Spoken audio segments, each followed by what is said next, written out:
today we are continuing with microsporogenesis, and in the last class we studied about the components of the anther wall.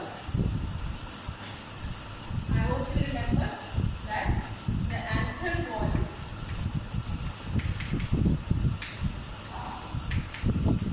is made up of outermost epidermis followed by endothecium,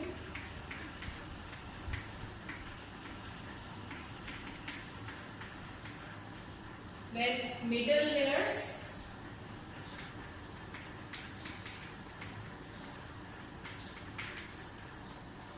which may be 1 to 3 in number, and an innermost tapetum.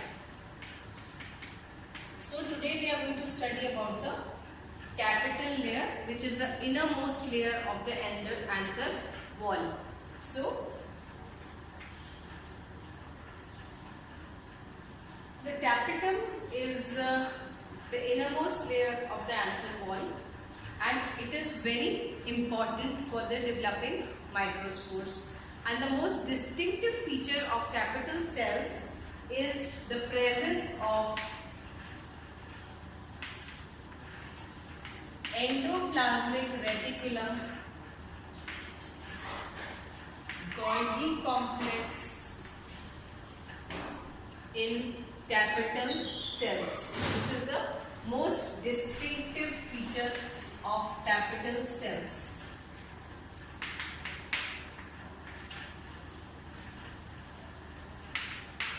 Now, of these capital cells, secretory vesicles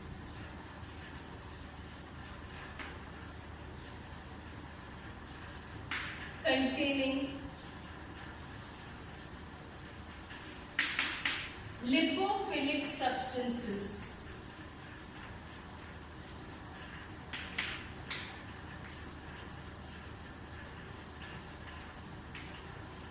are found in the capital cells. Presence of endoplasmic reticulum Golgi complex is a distinctive feature of the capital cells. Then in the capital cells, secretory vesicles are present which contain lipophilic substances, and these secretory vesicles face the anther locule. So you know that the outline of a mature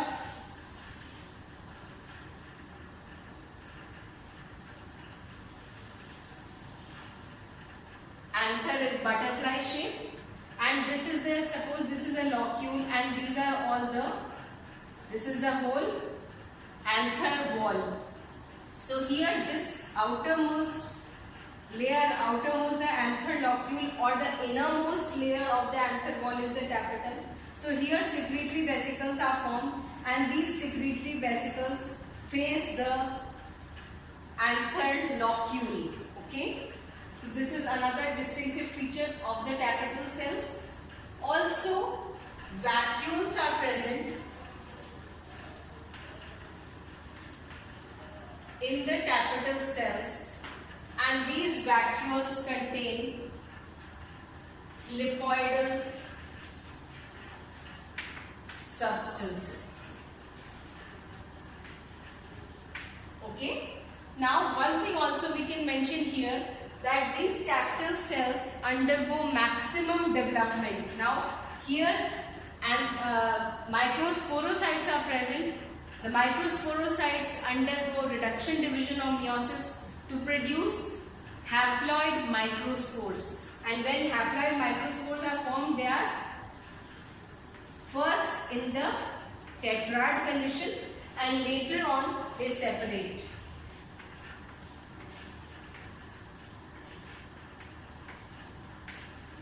So, maximum development of capital cells is seen when the microspores are in tetrad condition.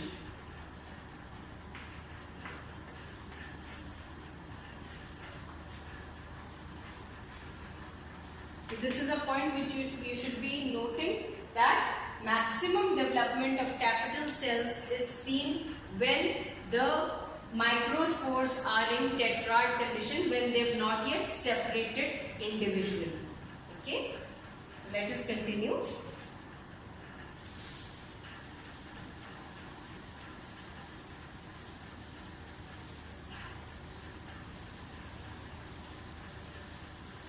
Now the tapetum can be of two types. The first type is periplasmodial or amoeboid type.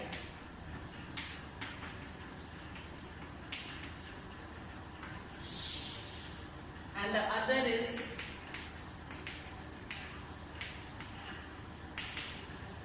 glandular or secretory type. Two types of tapetum are observed: periplasmodial or amoeboid type and glandular or secretory type. Now what is the periplasmodial type? Suppose this is the tapetal layer.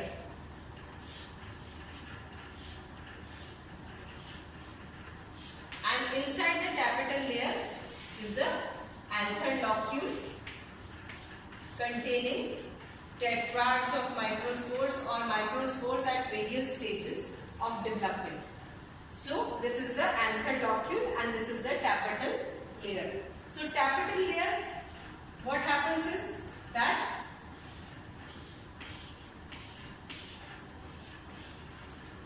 the protoplasts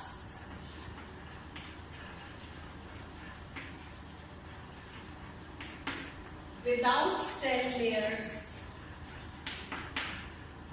without the cell wall, what will happen next?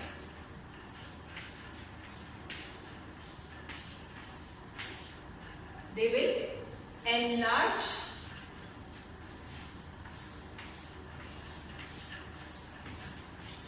and then they will fuse.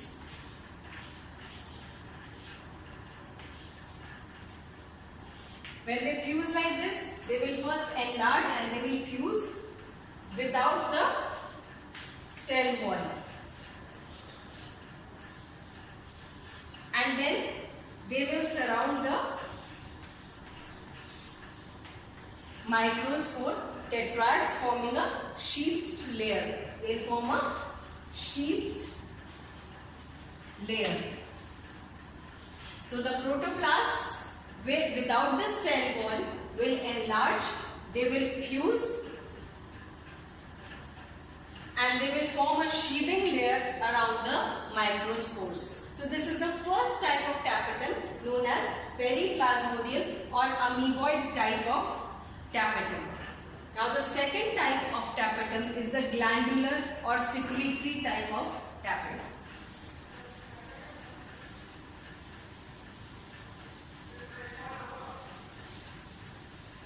In the glandular or secretory type of tapetum, again here is the tapetal layer. Here are the protoplasts. Then here is the anther locule containing microspore tetrads. Now here what happens is there will be lysis of the cell walls of the tapetal cells. So we will see.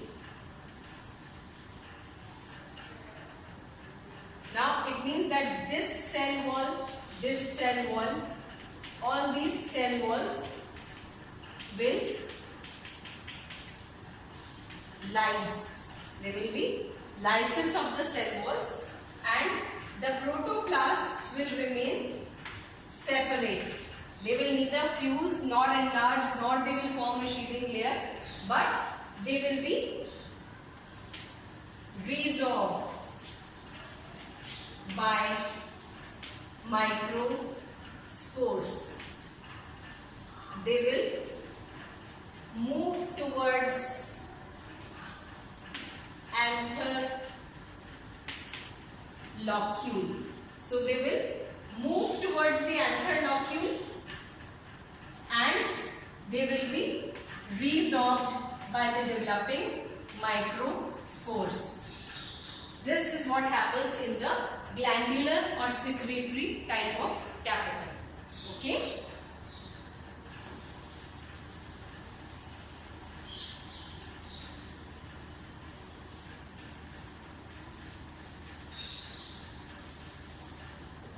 Now in the tapetal layer, we also come across two special components. The two special components of tapetal layer are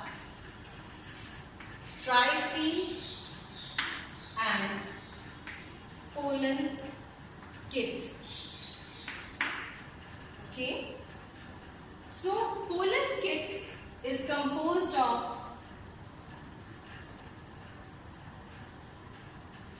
some lipophilic substances. It is composed of flavonoids, of carotenoids, and of tapetal debris. So these are the components of the pollen kit. And what is the function of the pollen kit? The pollen kit makes pollen grains sticky so that they adhere to stigma and then move through the style and reach the embryo sac, reach the egg cell. So this is pollen kit. Now the other component of tapetal cells is trypene. Trypene consists of hydrophilic substances and degradation products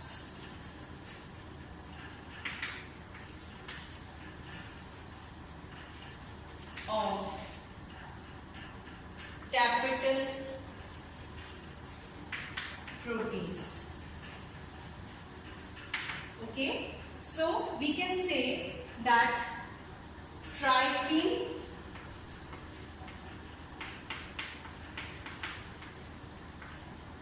pollen kit and tapetum are responsible for pollen stigma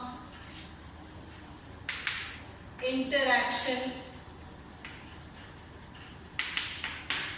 recognition,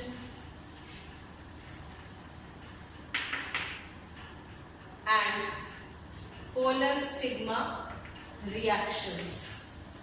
And this was also studied and researched by Raghavan 1997. Okay.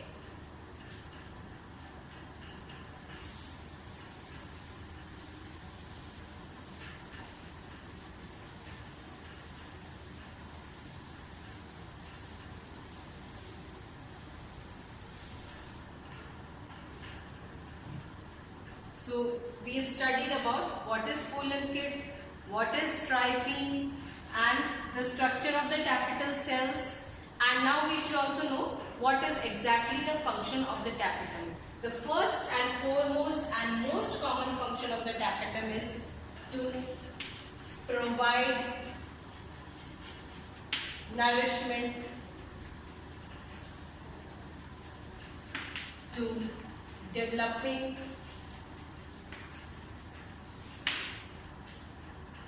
microspores. Number 2, it also functions in enzyme formation of microspores. Then it is also seen that a well-developed tapetum keeps well-developed tapetum keeps callus intact around microsporocytes and developing microspores.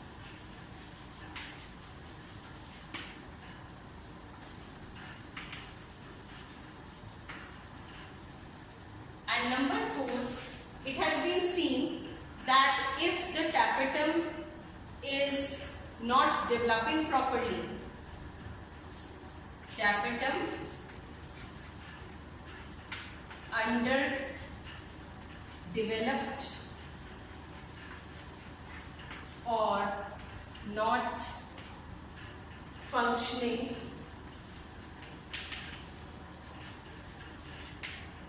properly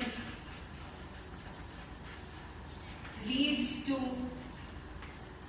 male sterility.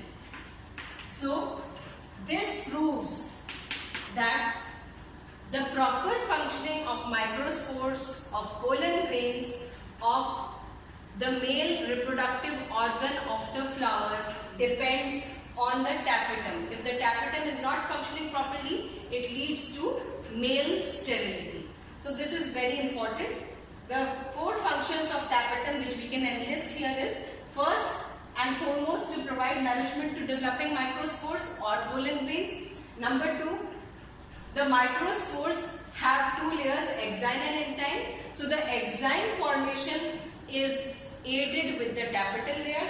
Then the number 3 point is that well-developed tapetum keeps callus intact around the microsporocytes and developing microspores. And number 4, if the tapetum is underdeveloped or not functioning, then it leads to male sterility.